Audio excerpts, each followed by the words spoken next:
Bilang mag-asawa, dumaan kami sa maraming pagsubok at tagumpay, at bawat hakbang ay nagpatibay sa aming relasyon.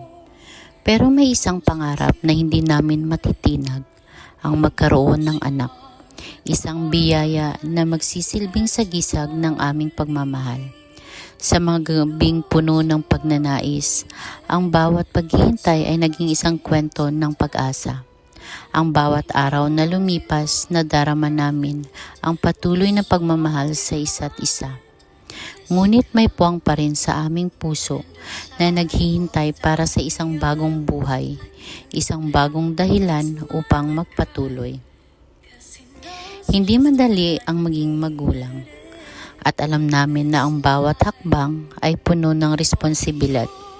Ngunit sa bawat sandali ng pag-aalaga, ang puso namin ay puno ng saya at pasasalamat. Ang bata na ang aming inaasahan, kahit hindi pa siya dumating, ay naging simbolo ng aming pangarap. At sa tuwing iniisip namin siya, natutunan naming maghintay ng may pag-asa at pananampalataya.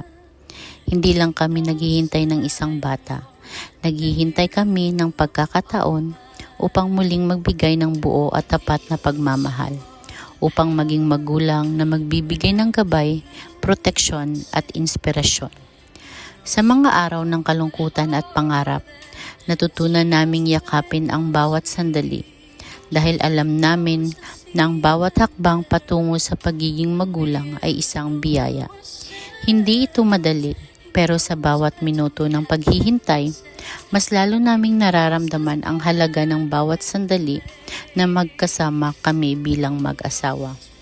Kami ay nagsusumpa na sa bawat hakbang na tatahakin namin, magkasama kaming haharap sa bawat hamon at tagumpay na darating. At sa huli, darating din ang araw na hahawakan namin siya, ang aming anak, ang aming pinakamahalagang biyaya. Hindi namin alam kung kailan, ngunit ang aming pagmamahal ay hindi matitinag.